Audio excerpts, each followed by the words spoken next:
The Rookie is a free serialized audiobook meant for mature audiences.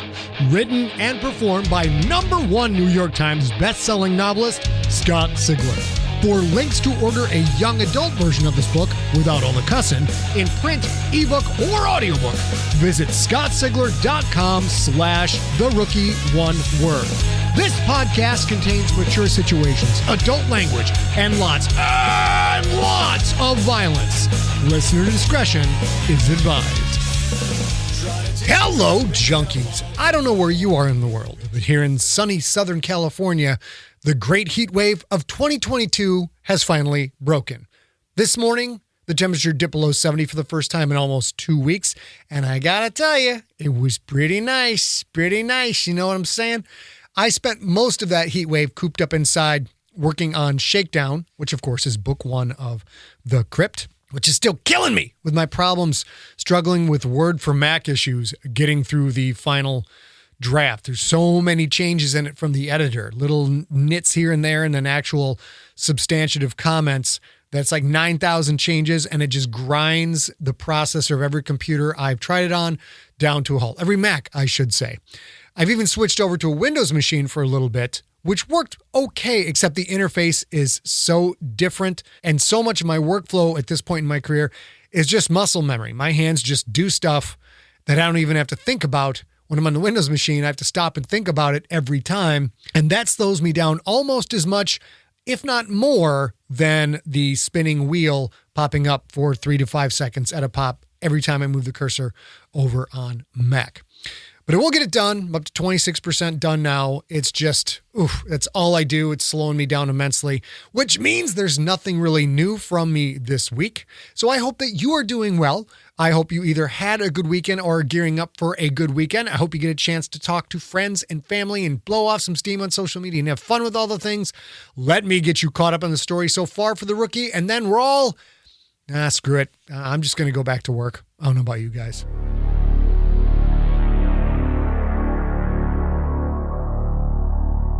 Previously on The Rookie. For the second straight week, Quentin gets the start, this time against the 0-3 Sky Demolition.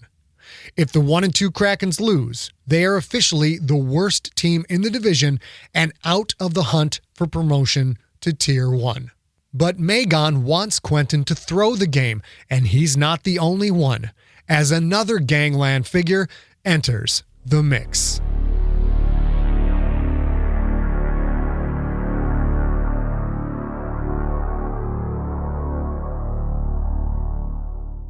The Deuce had no haven for Purist Nation expats, so Rick Warburg decided to stay in the demolition building. Quentin had no intention of staying in, so he opted for dinner with Yasud and John Tweedy. The city's bizarre architecture drew him out into the streets. Ionath City was orderly and new, a highly regimented place built with careful planning and meticulous attention to detail. The Deuce, on the other hand, felt far more organic.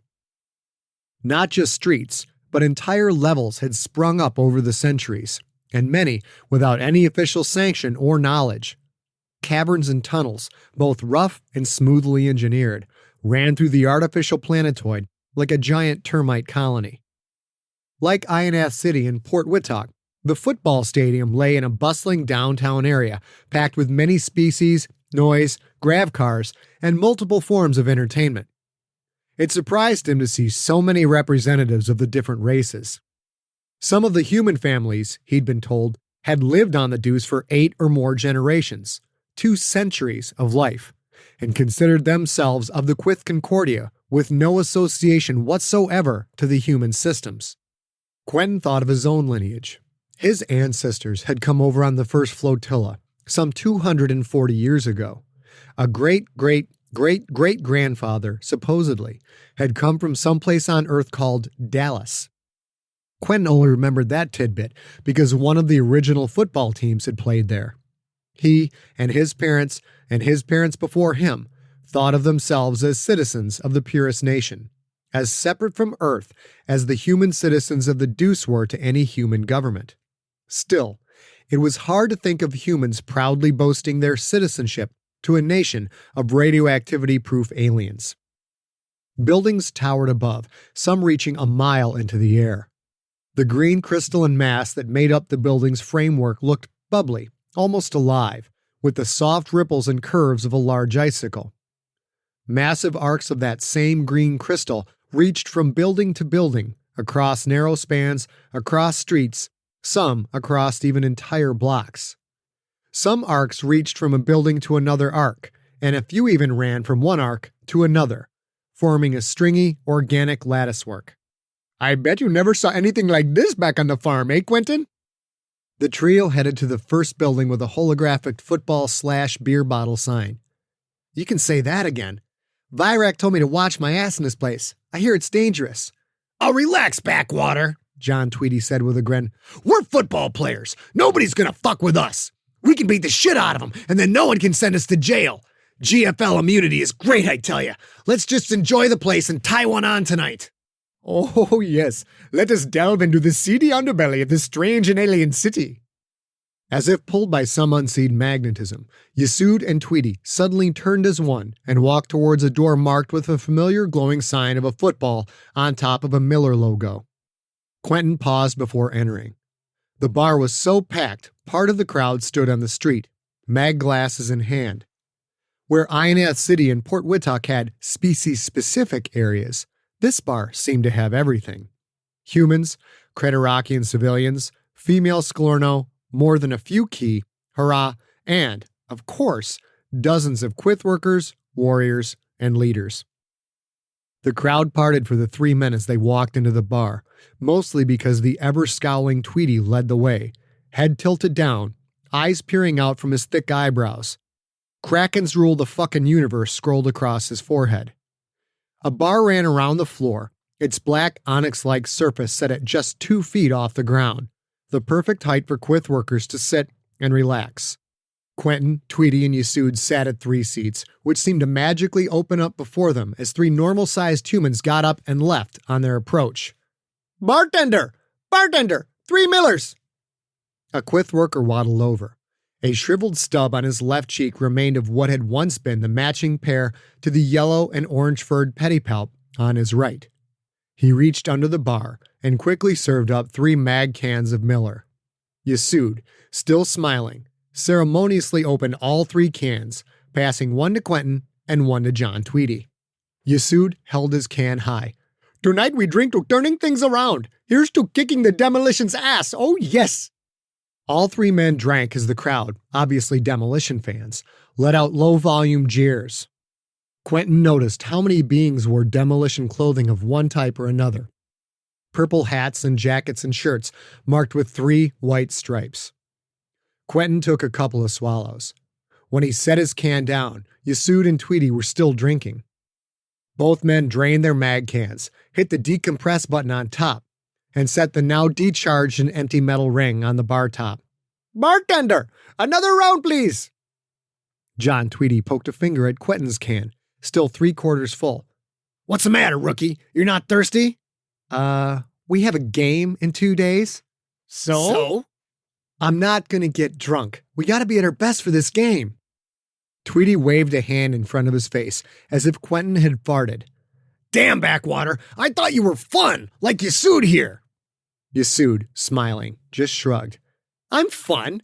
I just don't want to mess anything up this week. Yeah, you're tons of fun. The way you spend all your time in the VR room, man, you're a regular ball of laughs. I want to party with you, kid. Party with you, kid. That's good. Quentin felt his face turn a bit red. Hey, I'm out tonight, right? Come on, at least give me that much. Yasud nodded vigorously. Oh, yes, you're right. You're here, so I'll quit bagging on you. The second round hit the bar top. Within seconds, John and Yasud had knocked that one back as well. Bartender! Quentin slowly shook his head. It was going to be a long night. Right about the time John Tweedy, now 8 beers heavier, started challenging anyone and everyone in the bar to a fight, Quentin, who was only 2 beers heavier, mind you, walked outside. He had a good feeling he'd need a grab cab to get Tweedy and Yasud back to their rooms. How they could hope to practice the next day was beyond Quentin's understanding. The streets remained packed with grav cars. Pedestrians filled the sidewalks, moved in and out of bars and buildings. The green-tinged buildings soared above, their endless network of arms reaching out to each other like tentacled lovers caught in a freeze frame. A pair of human hand-holding women walked by, one with blue skin, the other with white, both wearing matching see-through bodysuits that left nothing to the imagination. A month ago, Quentin would have sneered at the two shameless women, both for their sinful dress and for the color of their skin. Now, however, something did rise as they walked by, but it wasn't his lip. Man, I'm changing so fast I can barely keep score. Maybe it was being immersed in alien cultures that made even blue and white-skinned women look alluring. They didn't seem so different anymore, not like they had back on Makovey, where you only saw colored skin in the holos. The white-skinned girl turned and looked at him as she walked by, her blue-painted lips flashing a seductive smile.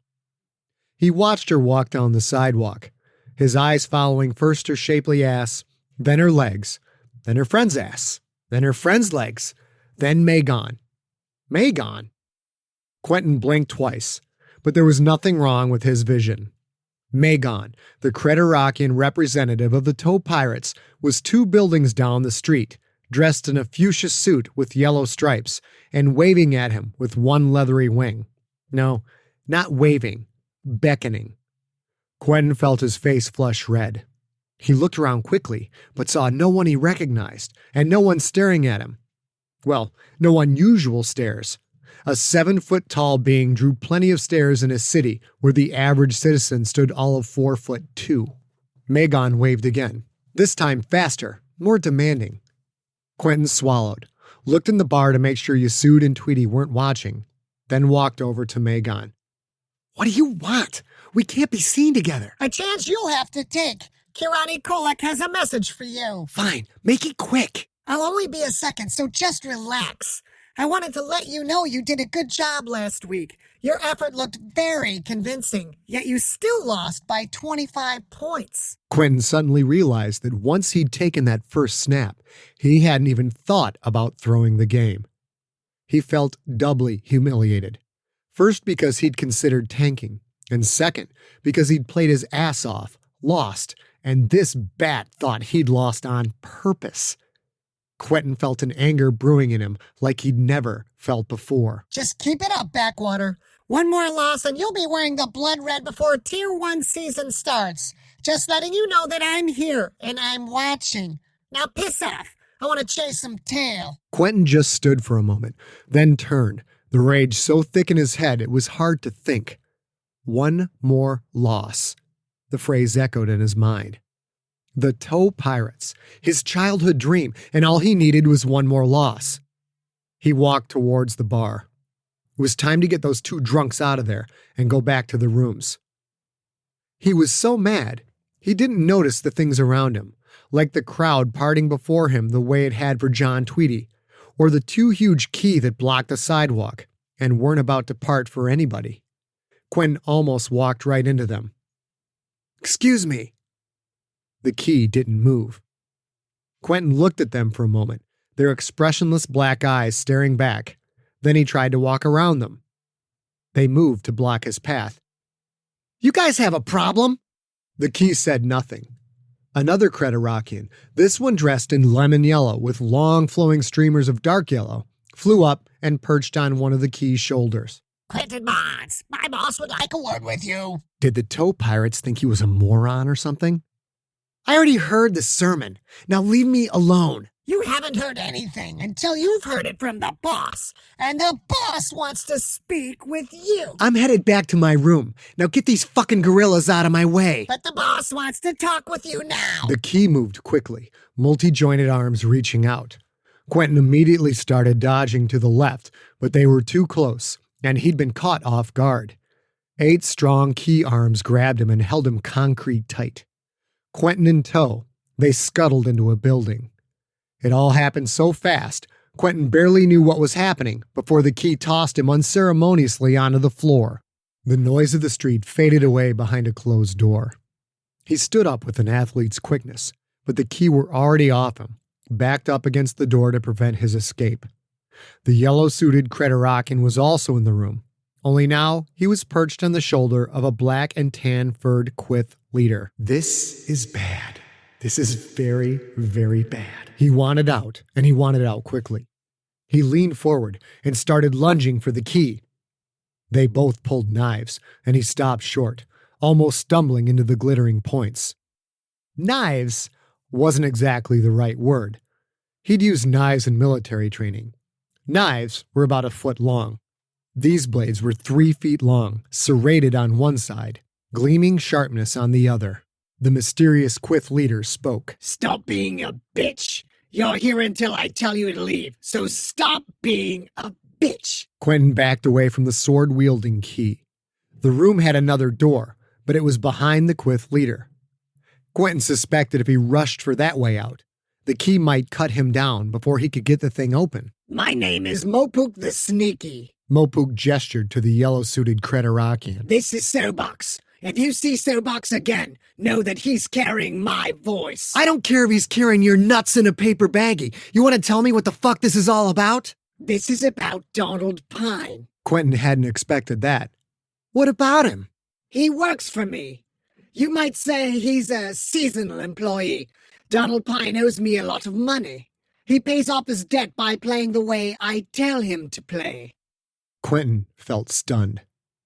You're trying to tell me that Pine throws games for you? Mopuk's pedipalps quivered once. Well then, you're out of luck, asshole, because Pine's hurt and I'm playing this week. That's why you're here. I want the demolition to win. You will make sure that happens. Quentin was getting damn tired of people telling him to lose football games. Damn tired. There's money in it for you. Mopuk held out one pedipalp, into which Sobox dropped a credit chit. Mopuk tossed it to Quentin. That shit is for $500,000. I believe your entire salary for the season is only $1 million? Quentin looked at the small black chit. Indeed, the readout said, see 500,000. The payable button, however, did not glow the blue of an active transaction. $1 million? What a joke! You need an agent, Backwater. Just take care of business and that light glows blue. Make sure the demolition wins by at least a touchdown. That's all you have to do. Quentin stared at the chit. 500,000.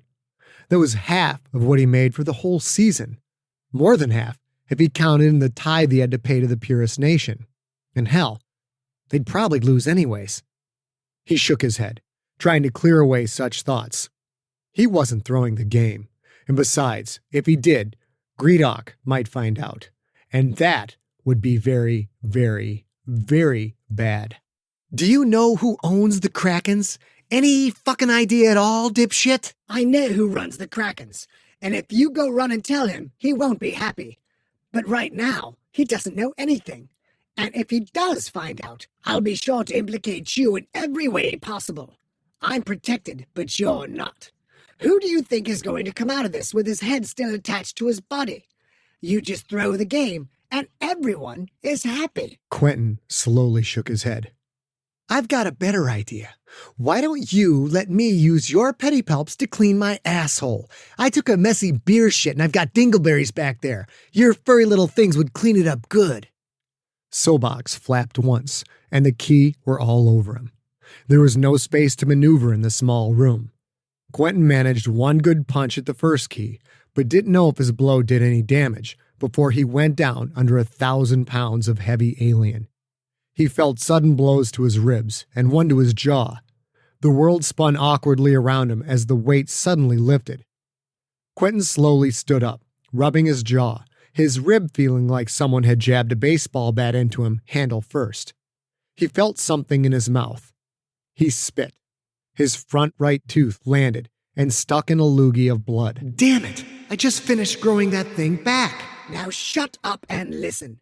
I'm done negotiating. The money is off the table. No more deal there. You blew it. The demolition win. You do it for free. End of story. And they win by a touchdown. You got that? 7 points at least. If this doesn't happen, you're going back to the Purist Nation in a coffin. Quentin looked at the 2 key. He was stuck in this room, and if they wanted, they could easily kill him. Yeah, fine. The word came out of an already swelling mouth. Yeah, I got it. One of the key opened the door and stood aside. Quentin walked out onto the busy street. The door shut behind him. Red no-touch jersey flapping in a light breeze, Quentin dropped back and planted. His feet slid slightly on the white Tyrrellic. The footing felt like grass, if he covered grass with a light coating of kitchen grease, that is. He was quickly adjusting to the slickness. He looked downfield to his primary receiver and gunned the pass to Haywick. The ball covered 15 yards in a half second and hit Haywick dead on. Good job, Barnes, Hokor said in his headset. It was strange to hear a compliment, and this had been Hokor's fourth of the practice. Everything seemed to be flowing now. The players, both offense and defense, part of a huge dance. More and more, he knew where each receiver would move and where their defensive dance partner would move in response. Things were starting to feel natural, the way they did back on McCovey. Still, this was against a defense he practiced with not only daily, but nightly as well. He'd started to subconsciously absorb the aggressive tendencies of Berea and Stockbridge, the one-step-too-late break of Perth, and the too-cautious defense of Davenport. Against the Demolition's top-rated pass defense, however, it would be a different story. "You're looking good, Backwater." Quentin turned to look at Donald Pine, who was dressed in civvy clothes. The crutches were gone, replaced by just a cane. The cane made him look like the old man that he was. Just how long had this man been throwing games? Quentin could barely look at the bastard without feeling sick and angry. One of the best quarterbacks of all time, and he threw games like some punk bitch. "A bending knee left more when he dropped back. You're handling the slickness okay, but in the second half, the field will be really beat up and way more slippery. You need that extra springiness in a bent knee. It'll help you keep your balance." Quentin nodded, but didn't say anything. Once again, he couldn't trust what Pine had to say. Had Mopuk and company told Pine to make sure Quentin tanked the game? Was Pine going to play subversive mind games to ensure a loss? The double whistle blew as Hokor's cart descended to the 50-yard line. The team gathered from all over the field. Practice was over, and Hokor had to cover any last important notes before the players headed to the locker room. Tomorrow, this same field would be filled with 110,000 screaming fans, as well as 44 players wearing the multi-shaded purple uniforms of the Sky Demolition. Quentin turned away from Pine and jogged to the midfield gathering. Tomorrow was game day, do-or-die day. One more loss, and the season was shot. Not under my watch. The thought popped into Quentin's head. The team probably wouldn't make the Tier 2 tournament. But if that happened, it would be because Don Pine threw a game, not Quentin Barnes. Fuck Pine. Fuck Mopuk. Hell, for that matter, fuck the Toe Pirates.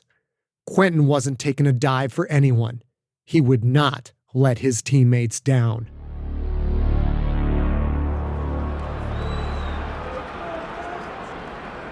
Hello, football fans. Welcome back to this UBS holocast of GFL football. This is Massara the Observant, here with Chick McGee, the Galaxy's favorite color commentator. Well, Chick, despite the score, we've seen some good football in the first half. The Demolition is up 14-3, but the Krakens' defense has played well. You've got that right, Massara. Let's take a look at the Bombay Gin halftime stat board. Nothing eases a worker's day like the tasty taste of gin from Bombay. That's tasty. Chick, you shouldn't be drinking that in the booth. Hey, now, can I endorse without sampling the product?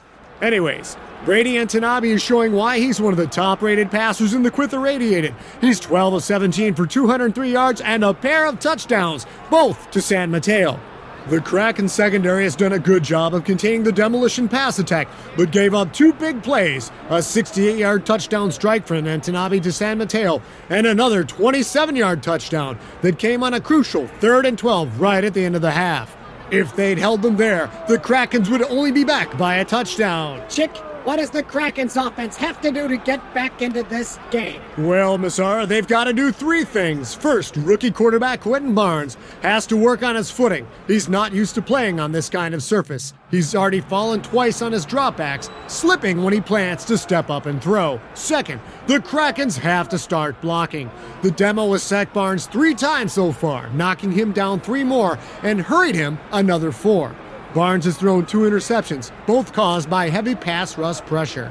If it wasn't for his running ability, the Krakens would be worse off than they already are. Barnes has 26 yards in the ground on 5 rushing attempts, all of them scrambles. I tell you, that human has been chewed up like a Sklorno larva during a famine. Chick, I hardly think our Sklorno viewers would appreciate it. Yes, you're right there, Massara. Sorry, folks at home. Sometimes this old game of football gets me so fired up, I slip back into cute colloquialisms. No offense intended. Moving on. We've got better footing, better blocking. What's the third thing? Massara, the third thing is play calling. Hokor the hook chest is being very predictable. The Krakens are running first, throwing second, and the Demolition knows it. The only time the Krakens throw is when they have to throw, and then the Demolition brings Yellow the Biter on a blitz almost every time. So why isn't Barnes changing the play at the line? You've got me, Massara. The kid seems like he knows the offense very well, but either he's afraid to change the play or Hokor isn't letting him audible. Next up, we'll take a look at the first half highlights, brought to you by Juju Killick Shipping. Remember, if you gotta ship it across the galaxy, don't you wanna ship it with a key? Any way you look at it, chick, it seems something's got to change if the Krakens are going to get back into this game. You got that right, Massara. Otherwise, the Krakens have about as much chance as a naked nun at a Purist Nation rapist convention. Chick, now come on! Sorry, Massara. Sorry, beings at home. Quentin hissed once as Doc wrapped the cool blue patch around the right side of his neck. He'd been tackled by the neck on the last sack, a key arm tearing away a good 6 inches of skin. He thought he'd been in the clear, but still hadn't accounted for how far the key could jump out of a gather.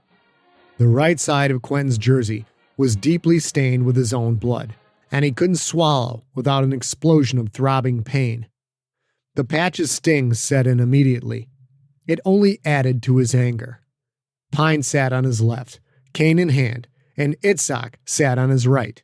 Hokor was delivering his halftime speech. We've got to execute better on first down. We're not getting off to a good start. That's because all you want to do is hand the ball off to Fayed. And we've got to start blocking in the offensive line. I don't care what cultural bullshit you are dealing with, but block! Yeah, that's right. Tell them to block, Hokor. Now you're really leading them, aren't you, you damn pint-sized bastard? Defensively, we've got to get our coverages in sync. Fucking block for me, block. Shit, this fucking hurts. And Tanabe is taking advantage of every blown coverage. I'm tired of getting sacked, you stupid bastard! So let's get back to our game plan. We don't have... Game plan?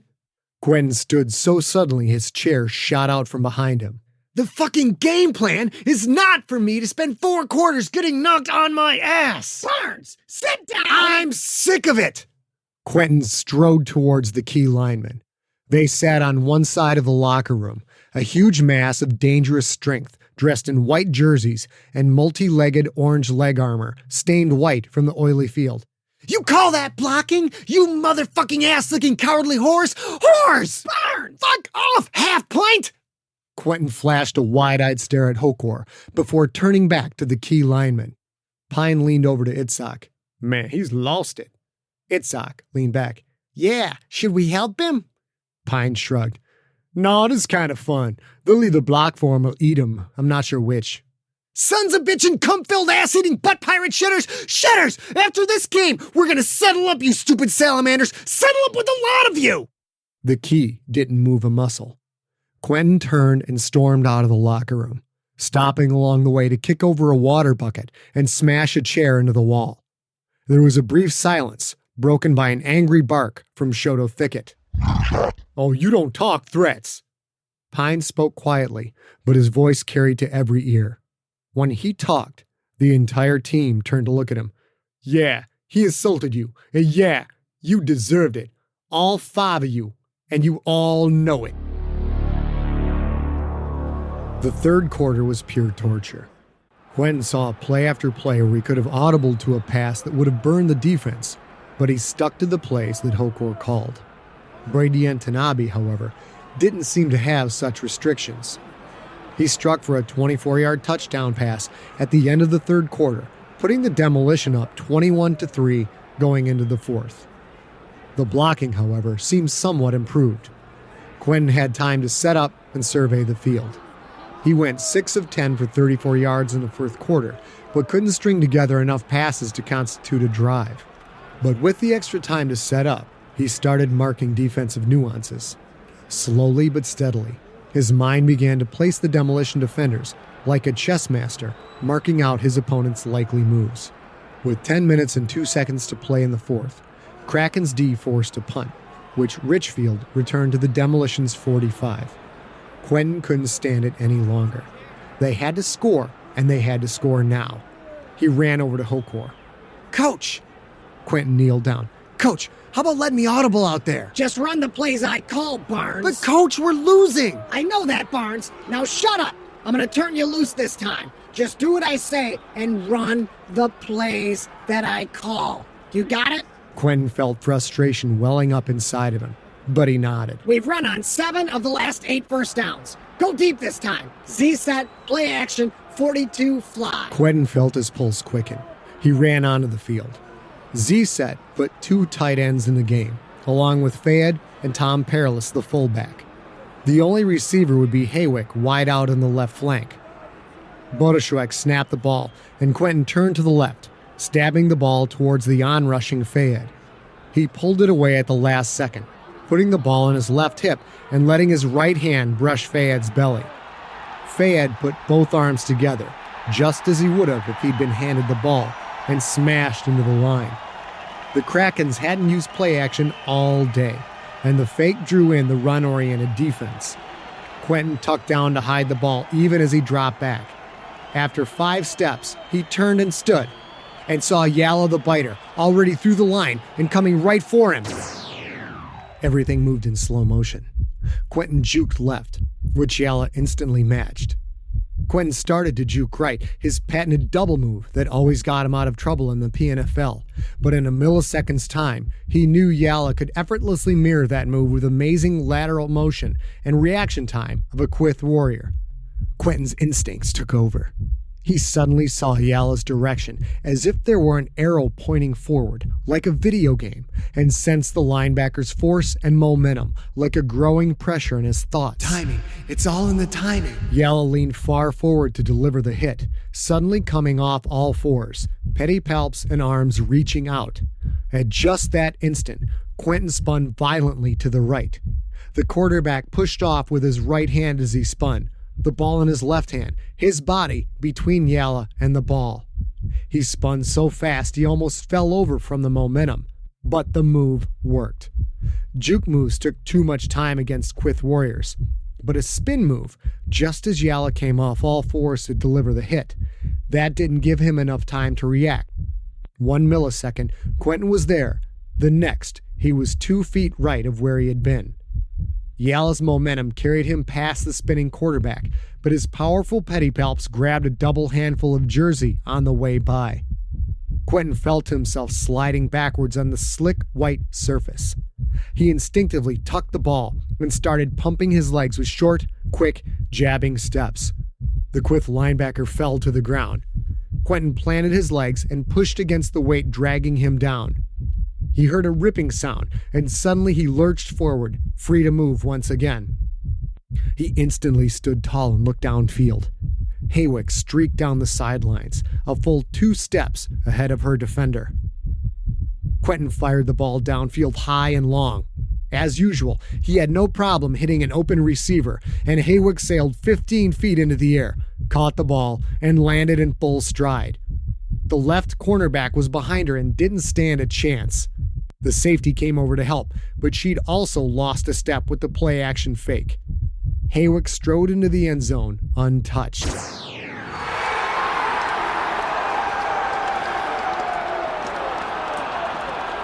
The crowd booed, but without much intensity.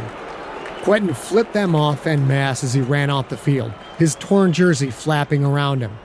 Horace El-Rahim knocked in the extra point, cutting the lead to 21-10.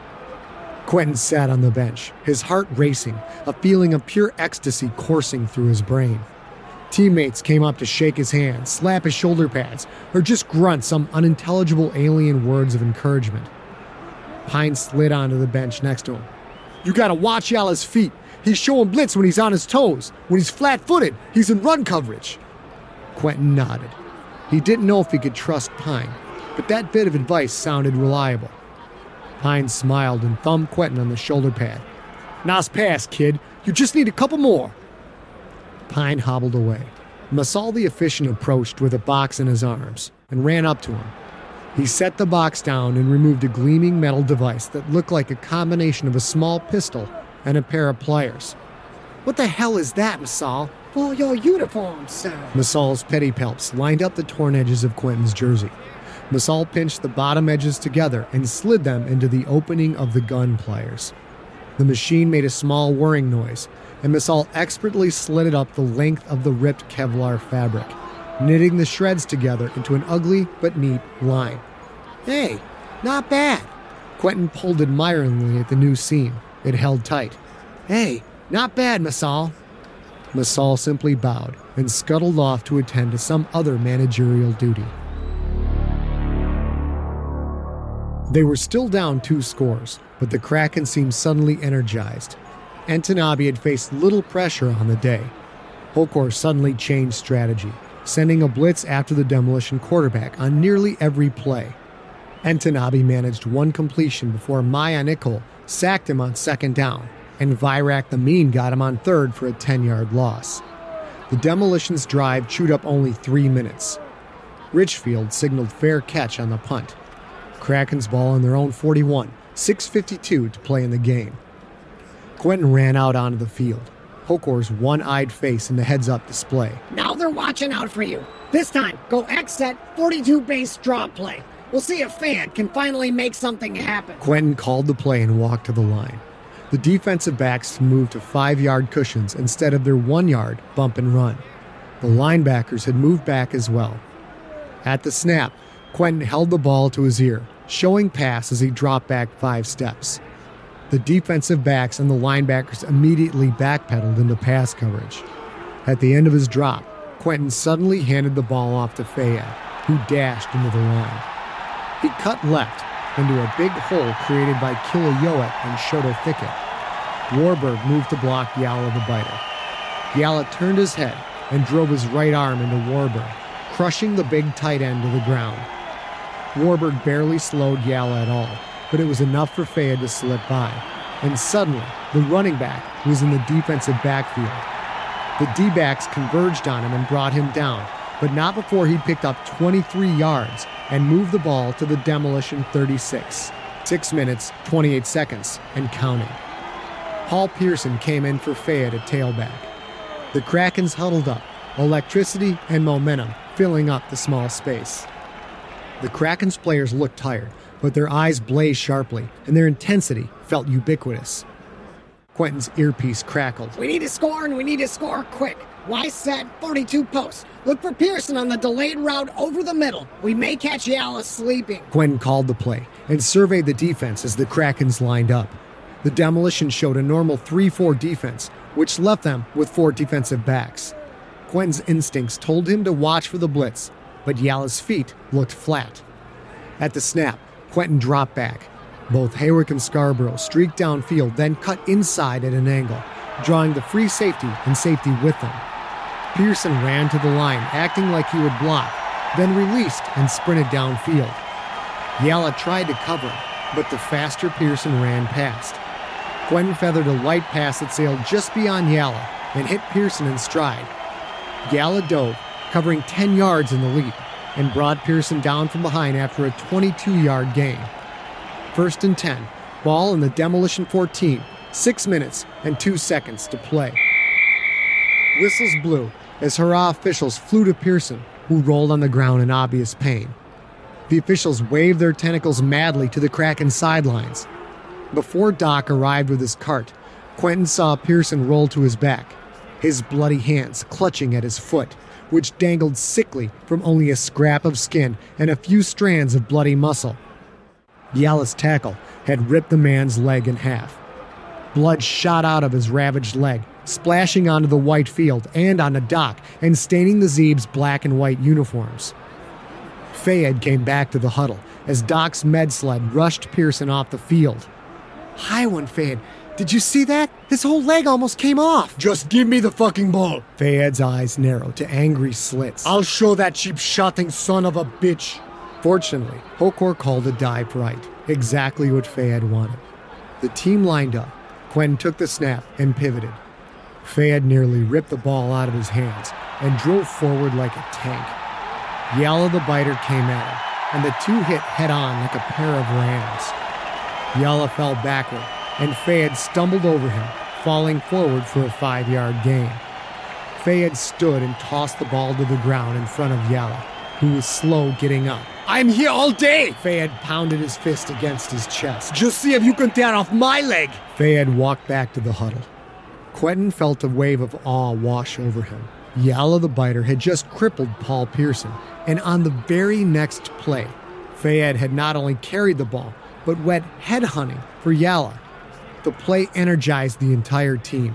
If Fayed could show that kind of courage, so could everyone else.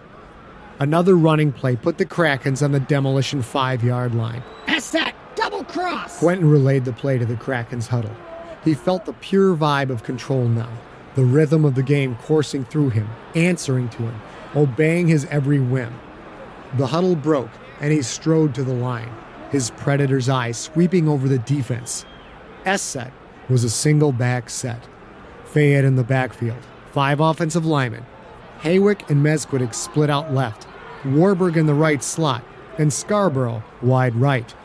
It was the first time that day the Krakens used such a set, and the Demolition scrambled to adjust. They quickly fell into woman-to-woman coverage, with a linebacker wide on either side. That left 4 down linemen and a single middle linebacker, Yala, in the middle. Quentin knew what he wanted to do even before he snapped the ball. Red 91! Red 91! Hot, hot! The receivers drove off the line and cut inside at 6 yards. Quentin dropped back as Fayed rolled to the right flat. Yala moved with him, and Quentin made his decision. After just a 3-step drop, he planted and bounced forward, his 360 pounds hitting top speed after only a few steps. The sudden change caught the onrushing defense off guard. He slipped past them without so much as a single cut. Yala was already moving to the right to cover Fayed. He drove back to the left, but was far too late to match Quentin's quickness. Quentin strode into the end zone untouched. Demolition 21, Krakens 16. Quentin started to run off the field when he saw Hokor signaling him to stay. We're going for 2. I said, show left dive, naked boot right. Kobayashi blocks inside and releases to the right. Hit him for the conversion. Quentin nodded, but his mind raced with possibilities. A 2-point conversion would pull them to within 3 points, just 1 field goal away from tying the game. With the game on the line, Hokor was calling a naked boot, which meant Quentin rolled to the right with no blockers. It was both an insult and a compliment. An insult because the Demolition still didn't think Hokor would put the game on a rookie's shoulders, and a compliment because Hokor was putting the game on his shoulders. He felt palpable excitement in the huddle. All eyes looked to him, awaiting his words. There was victory in the air, and every being felt it. All they had to do was reach out and take it. Warburg and Kobayashi, the tight ends, were in the huddle, as was Tom Perilous, the fullback. Scarborough and Mezquittic were back on the sidelines. It was a 2 tight end set with a fullback, clearly a running formation. I set, show dive left, and Fayed make this fake count. Naked boot right. Kobayashi block in and then release deep by the back of the end zone. If I have to run, I don't want the guy covering you to be able to stop me from scoring. You got it? Kobayashi nodded, as did the other players. All right, break! The Krakens lined up. The Demolition dug in. Quentin surveyed the defense and saw Yala drifting to the offense's right. Quentin's instinct screamed at him to call an audible, to change the play to a dive left to take advantage of the cheating middle linebacker. Run the plays that I call. Blue 16! Blue 16! Hot, hot, hot! The ball slapped into his hands and he pivoted on his left foot. He put the ball in Fayed's stomach and turned with the running back, guiding him to the line. Just before Fayed crashed into the mass of bodies, Quentin pulled the ball out and pivoted hard to his right. He sprinted to the right sidelines. The defense had bought the fake. All were converging on Fayed. All but Yalla the Biter. The monstrous, pitch black-eyed Quith Warrior linebacker went into a side roll, staying right on the goal line as he matched Quentin's horizontal movement. Quentin looked as Kobayashi bounced to the outside, but he was well covered by the Demolition cornerback. Quentin thought about the pass for one more second, then tucked the ball and sprinted for the corner of the end zone. Kobayashi instantly reacted to the situation, turning and blocking his defender, taking her out of the play. That left only Quentin and Yalla the Biter. Yalla popped out of his roll and sprang forward, meeting Quentin at the 2-yard line. "You want to fuck with me?" Quentin switched the ball to his right hand and threw his left forward in a vicious, snarling uppercut. His fist slammed into Yalla's chest, bounced up, and nailed the Quith Warrior right between the pedipalps. Yalla reached out and grabbed at Quentin's jersey as sharp teeth slashed Quentin's left hand. Yalla's full weight slammed into him. Quentin stumbled, but recovered and drove forward. His momentum pushed Yalla backwards just a touch, but it was enough. They both started to fall. Quentin managed 2 more powerful strides on the way down and landed after the ball just crossed the goal line. Demolition 21, Krakens 18. Flags flew, unnecessary roughness on Yalla the Biter to be assessed on the kickoff. The Krakens offense ran off the field to the boos of the Demolition faithful. Yalla's bite had torn open the skin on the back of Quentin's left hand, a bloody gash running from the knuckle on his index finger to the middle of his forearm. Blood poured from the wound, leaving an intermittent trail on the white playing field. Pine met him halfway, his cane doing a double time that barely kept up the pace. "Quentin, you dumb shit! Why didn't you audible out of that? I could see from here that Yalla knew the play, and I know you saw it! I run the plays that are given to me." Quentin ran back to the bench, leaving the crippled Pine behind him. "Doc! Doc, get over here!" Quentin was oblivious to the shoulder pad and helmet slaps his appreciative teammates threw his way. "Doc, come here now!" The Harad doctor glided over, his tentacles immediately grabbing Quentin's wrist in a surprisingly strong grip. "Sit still. This is a deep cut. We've got to get you to the locker room for the healing tank." "Fuck that!" Quentin yanked his hand away. Blood flew in all directions. Teammates stopped what they were doing and stared at him. But he saw nothing except Doc, who is now no more than another obstacle trying to stop him from winning. "You fix this shit up right fucking now!" Quentin's face was a mask of challenge and fury. "I gotta put another 3 points on the board!" "Forget it. You're out of the game." Quentin's eyes widened to giant white balls spotted with flecks of pure black. He suddenly rushed Doc, grabbed his floating body, finding it surprisingly light. He started to shake Doc when Itzhak and Yusuf grabbed him, pulling him away. "Quentin, stop it!" Itzhak stepped between Quentin and Doc. Quentin ignored him, looking over Itzhak's shoulder and shaking his blood-dripping finger at Doc. "If you don't fix up my hand, I'll bounce you off the ground like a fucking toy, you got that? I don't care if you have to cauterize it with a damn branding iron, you stop the bleeding!"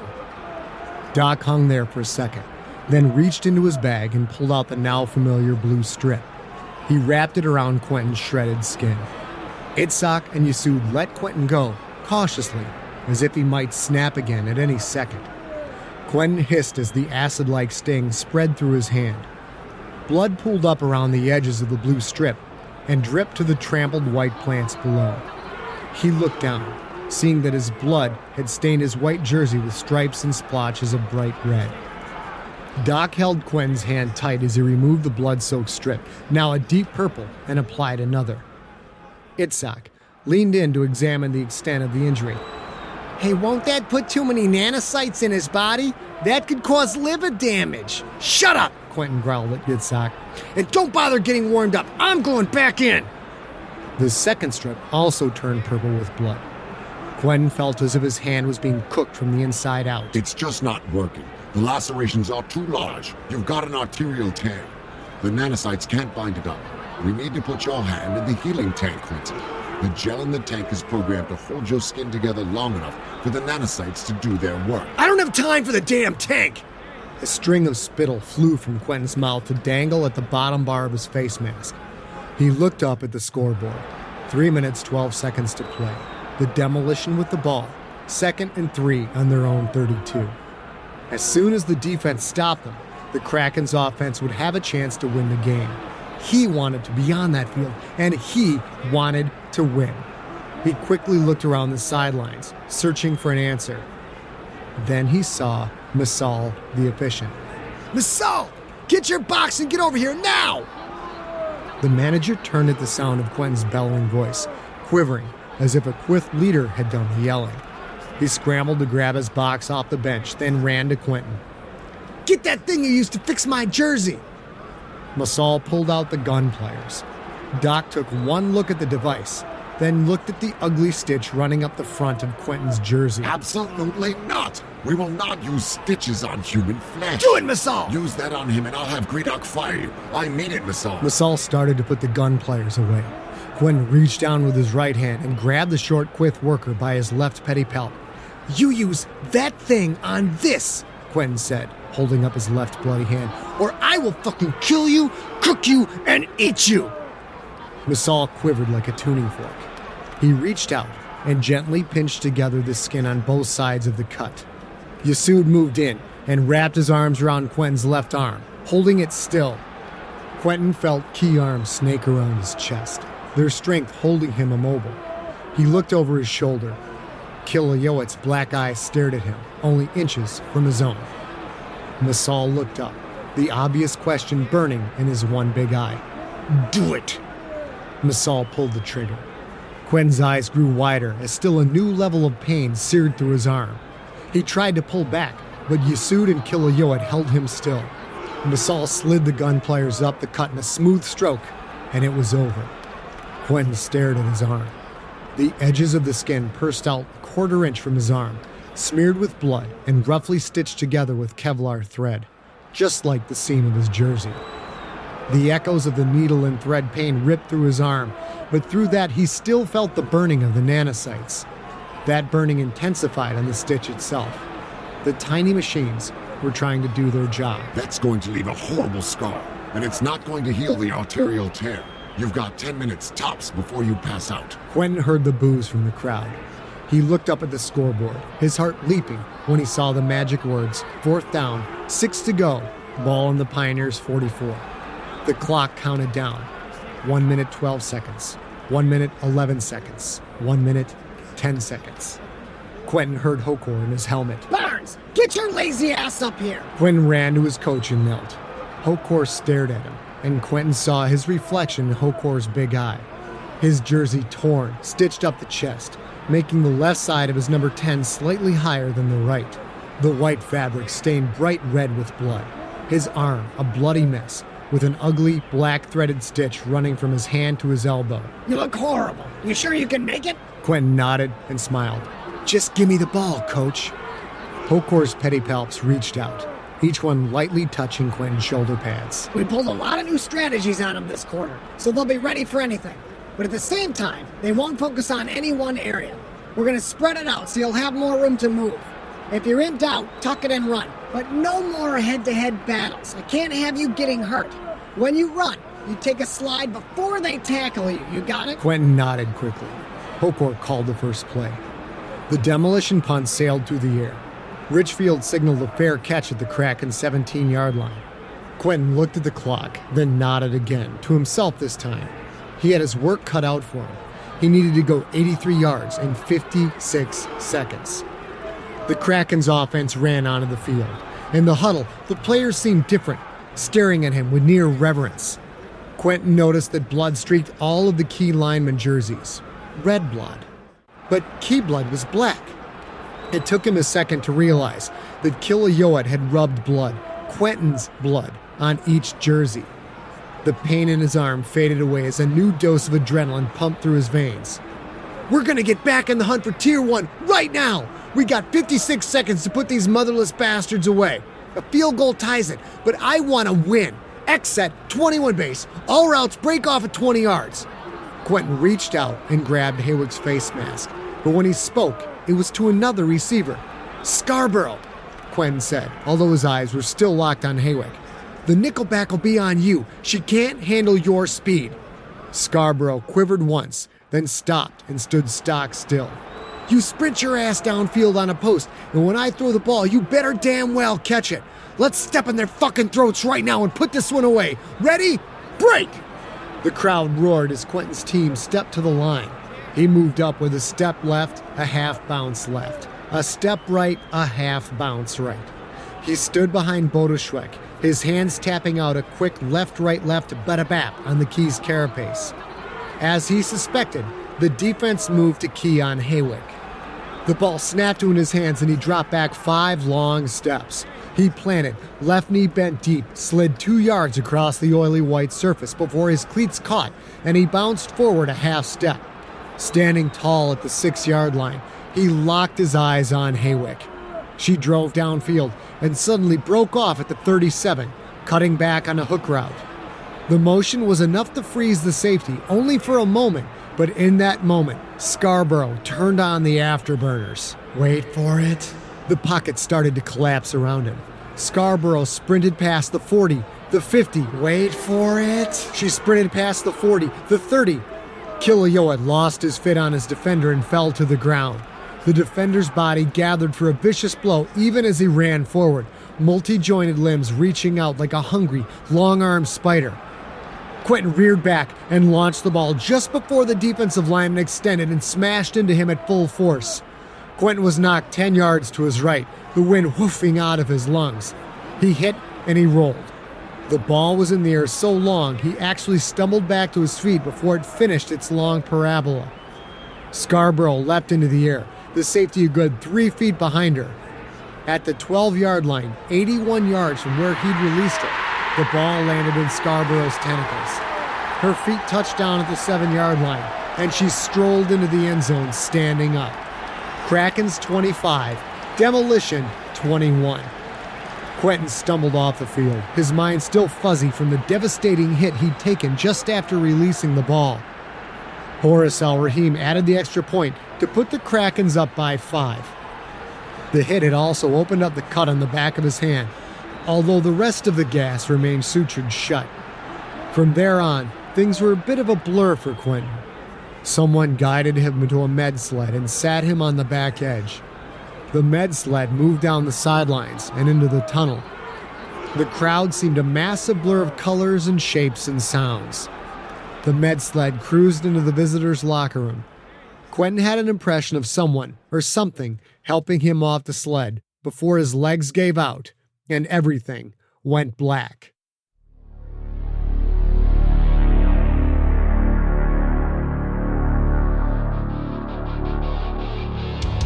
You have been listening to The Rookie, Book 1 of the Galactic Football League series. Produced by Ariok Morningstar with post-production by Steve Rickyberg. Written and performed by Scott Sigler. For more information on the author and more free stories, go to scottsigler.com. Theme music is the song The Kids Are Coming For You by the band Superweapon. Superweaponband.com. You're trying to say